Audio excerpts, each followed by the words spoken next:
When I was a young man, my father was a park ranger at a place called Lehman Caves National Monument. Today that's called Great Basin State Park. And we had a wonderful childhood. Myself and then my 5 brothers just played like crazy, as did my 2 sisters. But we especially loved to go hiking. And so one day we decided that we would hike a mountain. Now, behind me you see that mountain. It's called Wheeler Peak. We weren't going to do it in the traditional way up the trail. We were going up from west to east to get to the top of the mountain over a peak called Jeff Davis Peak. And we planned it carefully. We talked with our parents about it. They helped us plan it. Myself, I was all of 14, my 11-year-old brother, my 10-year-old brother, and a family friend named Mike. The 4 of us were going to hike to the top. We figured it was about 4 hours to the top and then 4 hours back, give or take a little bit. And so my parents took us way out to a ridge that we could climb onto, and then climbing up the ridge of the mountain, we could get there. And as we began to climb, as we broke timberline and we were now rock hopping up the mountain, no trail, Mike began to slow us down. Mike, good kid, had not had as much hiking experience as he had led us to believe. And so as we hiked, he would stop and rest and stop and rest. And so when we finally reached the peak, it wasn't 4 hours, it was 6 hours. It had taken us 6 hours to get up there, and we stopped to eat our lunch and come back, and as we opened it, we discovered Mike had consumed all of our water. Mike had eaten all the lunches for all of us. We had no food, we had no water, and we were 2 hours over already. And so we began coming back down the mountain. And Mike decided finally he could go no further, and he sat and wouldn't move. So I carried him. When I couldn't carry him any farther, my brothers carried him until none of us could carry him any further. And time was wasting. We were so slow, and we nearly had to beg Mike to walk. We were hungry, we were thirsty, we were exhausted.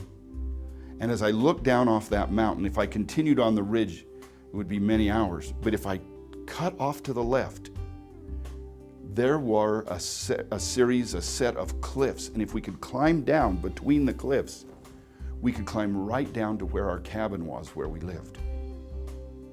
But we had to get there before nightfall to find the pathways through the cliffs. And so I made a decision, probably a really bad one. Instead of going down the way that we'd planned, the route that was recommended, we cut off and headed down towards those cliffs. And again, Mike was slower and slower until we spent 8 hours and we were just to the cliffs. We'd been on the trail instead of for a total of 8 hours. We had now been on the trail 14 hours. And we got to those cliffs and we climbed out on those cliffs just as night set in. And it was too dark and we couldn't see the trails. And it was very easy to fall 100, 150 feet to our death, and not willing to risk that. We huddled together. We only had light jackets and cold was setting in. No food, no water, and not anywhere near where our parents would be looking for us. We huddled on there ready to spend the night on those cliffs. Now that was hard. We were lost. I knew our parents would be back on that ridge looking for us, nowhere near the cliffs. And then a most remarkable thing happened. We thought we heard voices. We thought we heard voices. And as we listened, we did hear voices. And as we looked down off those cliffs, we saw flashlights coming up towards the cliffs. My dad and others in a search party, not able to find us on that ridge that had taken us up the mountain, they figured we might try something like this. And they came up with the flashlights, and we were able to holler back and communicate with them, and they found us and brought us down the trails through those cliffs. We were found. Now, have you ever been lost? Do you know what it feels like to be found? There may be no other feeling in the whole world as to be lost and without hope, and then to be found. Now, you work with people every day. I want you to think of two things here. One, in your life, who has found you? It may not be on a cliff. It may not be on a mountain. It may be in your career. It may be in your personal life. But who's found you? And second, the most important question, as you're working, as you're going about your life, who have you found?